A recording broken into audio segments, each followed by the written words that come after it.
पुरुष हैं। मैं डरता किसी से नहीं महाराज, काल से भी भिड़ सकता हूं, कालों के काल यमराज से भिड़ सकता हूं, महादेव से भी दो दो हाथ कर सकता हूं। डरता हूं तो केवल ब्राह्मणों के क्रोध से डरता हूं। इंद्र कुलिस मम सूल विशाला, काल दंड हरि चक्र कराला, और जो इनकर मारा नहीं मरई, विप्र द्रोह पावक सो जरई। ब्राह्मण की क्रोधाग्नि से कोई नहीं बच सकता, इसलिए मुझे ब्राह्मणों के क्रोध से बहुत भय लगता है। महाराज आप कोई ब्राह्मण देवता ही लग रहे हो। जड़भर जी मुस्कुराने लगे, हैं तो ब्राह्मण ही, पर बहुत खतरनाक ब्राह्मण नहीं। हमसे डरने की बिल्कुल आवश्यकता नहीं है, जो कहना है खुल के कहो। बोले बाबा जी आप बुरा ना माने तो एक प्रश्न पूछ सकता हूं? बोले बिल्कुल पूछो। बोले महाराज बस इतना बताइए, आपने अभी अभी कहा कि मैं न मोटा न पतला, न मेरे शरीर पे कोई भार और ना ही मुझे भार का कोई कष्ट, तो मैं ये नहीं समझ पाया। ठीक है शरीर आप नहीं है, आत्मा है, तो क्या आत्मा को शरीर पर रखे हुए भार का कष्ट नहीं लगेगा? मेरी दृष्टि से तो महाराज आत्मा को भी कष्ट होना चाहिए। जब शरीर में कष्ट होगा तो आत्मा को भी कष्ट पहुंचेगा। जड़भर जी बोले सिद्ध करो कैसे, किस आधार पर कह रहे हो, प्रमाण दो। तो रघुगण भी पढ़ा लिखा था, खूब सत्संग करता था, उसने भी तर्क किया।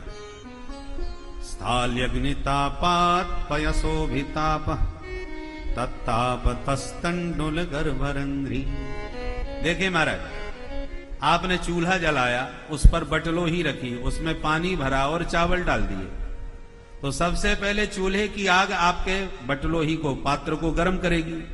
बर्तन गर्म होगा तो बर्तन में रखा पानी भी गर्म होगा, पानी गर्म होगा तो पानी में पड़े हुए चावल धीरे धीरे खदकते खदकते अंदर तक पक जाते हैं और वे भात बनके तैयार हो जाते हैं।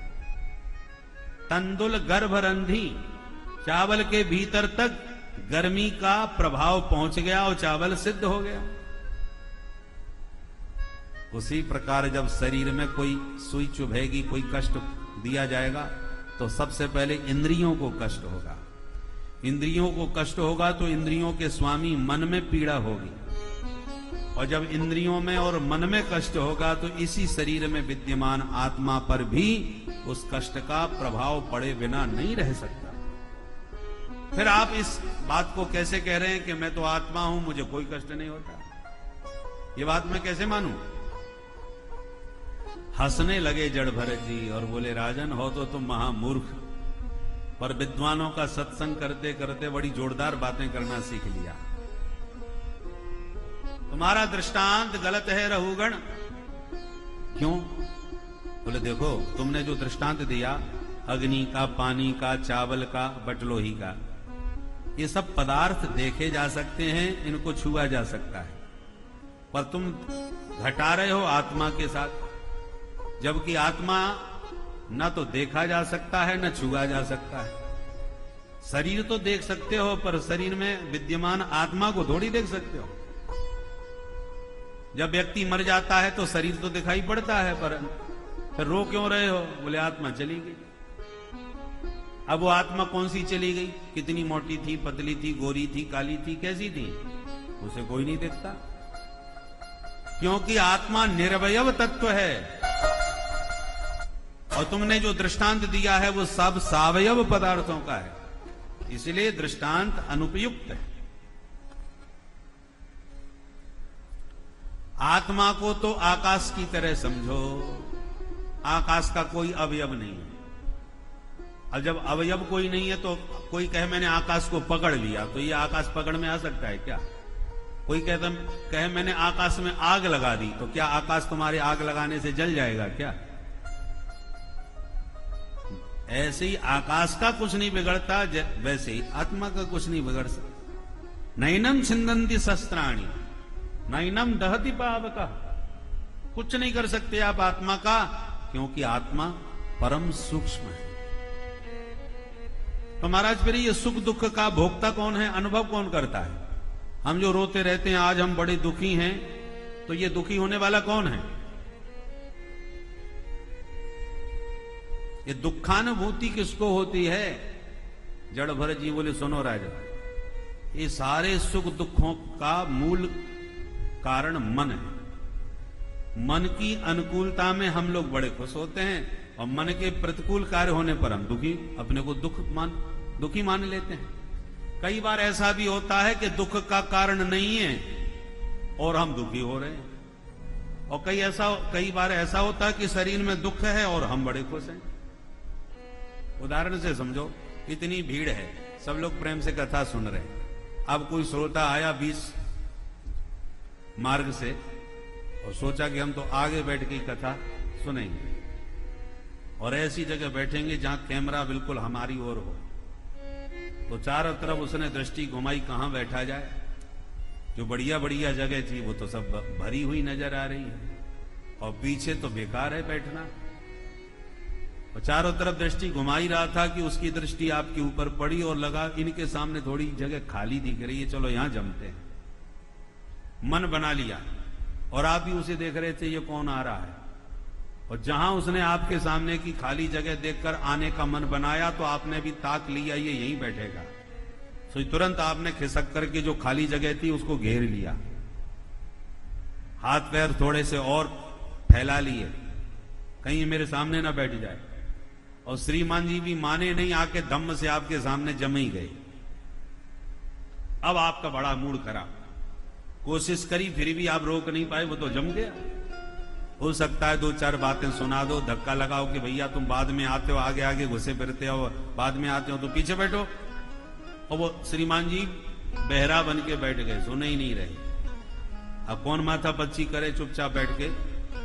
अब आप चाहें तो बड़े प्यार से उसे बैठा सकते हैं, क्योंकि इतनी जगह सचमुच आपके पास है, पर आपने मन बना लिया था कि हमको बैठाना नहीं है, इसलिए उसके बैठने का आपको शारीरिक कोई कष्ट नहीं है, पर मानसिक कष्ट हो गया, क्योंकि अनिच्छा से वो बैठ गया, आपकी इच्छा के विरुद्ध बैठ गया है, इसलिए आपको बड़ा कष्ट है।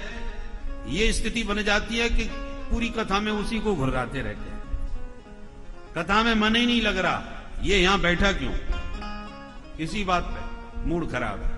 और थोड़ी देर में कोई दूसरा आ गया, उसको देखते ही आपने इशारा किया, अरे भैया तुम कैसे, 15 साल पहले आपके साथ पढ़ता था कॉलेज में, आपने पहचान लिया। देखते ही मित्र को गदगद हो गए, इशारा किया इधर आ इधर आ, वो भी गदगद होकर के देख रहा है और इशारा कर रहा है, आऊं कहां से, तेरे पास तो जगह ही नहीं है, अरे सब हो जाएगी, तू आ तो सही। अब मित्र आपकी ओर बढ़ा और आपने पड़ोसियों को खिसकाया, दबाया, अरे भैया थोड़ा थोड़ा दब लो, थोड़ी देर की बात है। इधर उधर खिसका के हाथ पकड़ के मित्र को धम्म से बैठा लिया। बहुत थोड़ी सी जगह बची थी, इसलिए मित्र ने आधे से ज्यादा वजन आपके घुटने पर लाद दिया, बैठ गया भीड़ में। अब देखिए, पहले जो बैठा था वो आपको छू भी नहीं रहा था, फिर भी आपको भयंकर कष्ट। अब जो बैठा है उसने अपना बोझा अपने आपके घुटने पर लाद रखा है, शरीर को कष्ट, परंतु शरीर में कष्ट होने पर भी आप प्रसन्न हो रहे हैं, भैया 15 साल के बाद आज मुलाकात हो रही है, आनंद आ गया तुमसे मिलके भैया, बहुत दिनों के बाद मिला। अब विपरीत बात है कि नहीं, शरीर में जिससे कष्ट है उससे आप बड़े प्रसन्न हैं, और जो तुम्हारे शरीर को छू भी नहीं रहा, कोई कष्ट आपके शरीर में उसके द्वारा नहीं है, फिर भी आप बड़े दुखी हैं उससे। कारण क्या हुआ, वो मन के इच्छा के विरुद्ध बैठा था इसलिए कष्ट है, और ये मेरी इच्छा के अनुरूप बैठा है इसलिए मैं प्रसन्न हूं। तो सुख दुख का मूल कारण कौन हुआ, हमारा मन। मनः परम कारण मां मनंती संसार चक्रम परिवर्तयति। मन की इच्छा के अनुकूल कितना भी मन प्रसन्न हो, कितना भी काम करो, थकान का भी पता नहीं चलेगा, और मन इच्छा के विरुद्ध थोड़ा भी काम करना बहुत कष्टप्रद लगता है। रात के 10 बजे कहीं ससुर जी ने कह दिया, बहू जरा भोजन बना देना, हमारे बहुत पुराने एक अतिथि हैं, बन करके मित्र आए हैं, अब घर में मेहमान भूखा सोवे अच्छा नहीं लगता, 2 फुल्का गर्मा गर्म थोड़ा सेक दो। अब बहू रानी ने उठा उठा के बर्तन पटकने चालू किए, ये बुढ़े बैठे बैठे हुक्म चलाते रहते हैं, खा पी करके दिन भर की हारी थकी विश्राम करने को हुई कि बाबा जी ने आदेश कर दिया 2 रोटी बना दो। बिल्कुल मशीन बना रखा है मेरे जिंदगी को। 50 बातें बड़बड़ाएंगी तब जाके 2 फुल्का सेकेंगे। और दूसरे दिन रात के 12 बजे मायके से भैया जी आ गए, बहन जी, अरे भैया, बहन जी को तुरंत करंट आ गया, गदगद हो गई, भैया ये 12 बजे कैसे? और बहन जी क्या करें, ट्रेन छूट गई, हमने सोचा अब कहां भटके हैं, चलो बहन जी के यहां चलते हैं, तो चले आए। अच्छा तू जल्दी से हाथ पैर धो, मैं कुछ बनाती हूं तेरे लिए, भूखा होगा। नहीं बहन जी घर से भोजन करके ही चला था। अरे घर से चला होगा, अब तक तो भूख लगी आई होगी, कितनी देर लगती है? अभी फटाफट बनाती हूं। उसके मना करने पर में ही बढ़िया चकाचक पूरी छनछनाने लगी और थकान का पता ही नहीं चला, बड़ी फुर्ती के साथ बन गया बिना कुछ बोले। क्यों? बोले आज मेरा भैया आया है, बहुत दिनों के बाद आया है। तो मन का लगाव जिससे होता है उसके लिए बहुत परिश्रम भी कुछ पता नहीं चलता है, और मन का जिससे कोई लगाव नहीं है उसके लिए 1 गिलास पानी भी भीतर से लाना पड़े तो कमर पे हाथ रख के ऐसे उठते हैं जैसे गोवर्धन उठाने जा रहे हैं, इतना कष्ट लगता है। इसलिए सारी ये बीमारी मनी राम जी की है। मन ही मूल सुख दुख का कारण है, बोल बंसी वारे की। इस प्रकार से जड़ भरत जी ने बहुत बढ़िया समझाया और अंत में कहा कि राजन, चाहे जितना तप कर लो, यज्ञ कर लो, दान कर लो, पर बिना महत पाद रजोभिषेकम, जब तक संतों की चरण रज में अभिषेक नहीं करोगे तब तक ये ब्रह्म विद्या बुद्धि में बैठने वाली नहीं है, समझ में आने वाली नहीं है। रहुगण का कल्याण ही हो गया श्री जड़ भरत जी के उपदेश से। अब बोलो परीक्षित, तुम क्या सुनना चाहते हो? परीक्षित ने कहा हमारा थोड़ा भूगोल खगोल के बारे में हमें बतावें। सुखदेव जी कहते हैं 7 द्वीप हैं और 7 ही समुद्र हैं। जम्बू द्वीप, प्लक्ष द्वीप, कुशद द्वीप, क्रौंच द्वीप, पुष्कर द्वीप, ऐसे 7 द्वीप हैं और एक एक समुद्र से प्रत्येक द्वीप घिरा हुआ है। सबसे पहला जम्बू द्वीप है। इस जम्बू द्वीप के 9 खंड है, हिलाप्रत खंड, केतुमाल खंड, हरिवर्ष खंड, किमपुरुष खंड, भद्रास खंड, और जिसमें हम रह रहे हैं इसका नाम है अजनाब खंड। अजनाब खंड के राजा भरत बने तब से इसका नाम भारतवर्ष हो गया। जिसको आज हम पाकिस्तान कहते हैं, बर्मा कहते हैं, अफगानिस्तान है, ये सब भारत के ही अंग हैं। विखंडित होते चले गए, पर जितना है वही सुरक्षित रहे तो भगवान की बड़ी कृपा है। इसलिए सावधान रहिए, भारत अखंड हो का नारा सदैव लगाते रहिए। पुनः हमारा भारत देश जो इतने खंडों में विखंडित हो चुका है और अधिक खंडित न होने पावे, अखंड भारत वर्ष का संकल्प सभी भारतीयों के हृदय में बसना चाहिए। भारत अखंड हो, जोर से नारा लगाइए। हम बोलेंगे भारत, आप बोलिए अखंड हो। भारत अखंड हो, भारत अखंड हो। अखंड भारत वर्ष होना चाहिए, खंडित न हो। कश्मीर बच गया और जो चला गया है उसे भी बहुत जल्दी हम अखंड भारत के साथ जोड़ें, ऐसी दिव्य भावना भारतीयों के भीतर होनी चाहिए। भारत माता के अब अंग खंडित न होने पावे। ये भारत वर्ष भरत के नाम से पड़ा। भारत वर्ष में 3 भरत हुए हैं और तीनों बड़े प्रतापी हुए। एक भक्ति योगी, एक ज्ञान योगी, एक वैरागी। परम भक्त, परम भागवत भरत हो गए, जो राम जी के छोटे भाई हैं, दशरथ नंदन रामानुज भरत, साक्षात प्रेम की मूर्ति है। ये भक्ति योगी भरत है, प्रेम प्रदायक भरत है। एक परम ज्ञान वैराग्य युक्त भरत हो गए हैं, जो हैं जड़ भरत, जिनकी कथा आप सुन रहे हैं, जिनके उपदेश ने रहुगण का कल्याण कर दिया।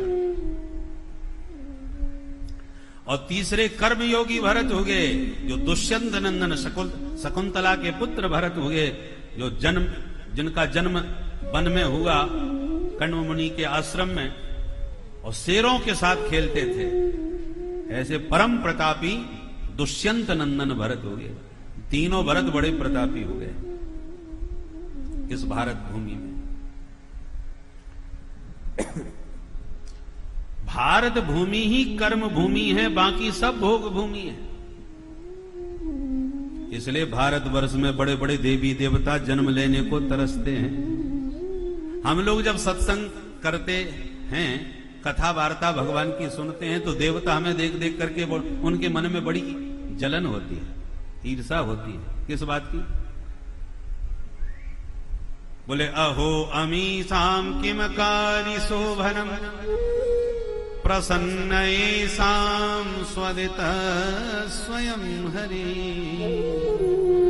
यैर्जन्म लब्धम न सुभारताजिरे मुकुंद सैवोपयकं स्पृहायिन।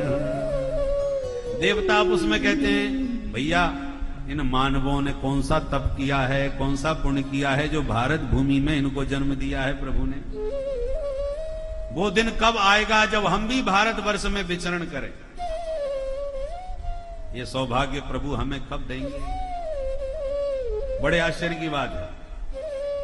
अच्छा एक बात बताओ, मनुष्य बड़े या देवता?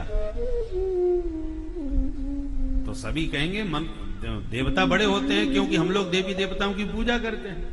तो जो बड़ा होता है उसी की तो पूजा की जाती है। और देवता जब हमसे बड़े हैं तो फिर देवता मनुष्य बनने के लिए क्यों ललचा रहे हैं? ये तो उल्टी बात हो गई। हम देवलोक में जाना चाहें, हम स्वर्ग जाना चाहें, देवता बनना चाहें तो बात समझ में आवे, किंतु देवता मनुष्य लोक में आना चाहें और मनुष्य बनना चाहें, ये तो उल्टी बात हो गई। उसका एक कारण है। वैसे व्यवहार में तो देवता हमसे बड़े हैं, इसमें कोई संदेह नहीं, पर जो सौभाग्य हम मनुष्यों को मिलता है वो देवताओं को नहीं। क्या हमको सत्संग मिल रहा है, संतों का दर्शन मिल रहा है, दिव्य कर्म करने का सुअवसर मिल रहा है, देवताओं को ये नहीं मिलता। स्वर्ग में भोग सामग्री बहुत है, सुरापान करो, विमानों में विचरण करो, अप्सराओं के नृत्य गान देखो, सुख सुविधाएं खूब हैं, पर आत्म कल्याण का साधन स्वर्ग में नहीं। एक दृष्टांत से समझो। एक राजा ने सारी प्रजा को बुला के कहा कि मैंने अपना खजाना खोल दिया है, जिसको जो चाहिए लेके जाओ। सारी प्रजा खजाने पर टूट पड़ी, खजाना लूटने लगी। अब खजाने में चांदी और लोहा, चांदी और लोहे के बर्तन पात्र सब रखे थे। तो जिसके हाथ लगी उसने चांदी उठाई, लोहा को कौन उठावे?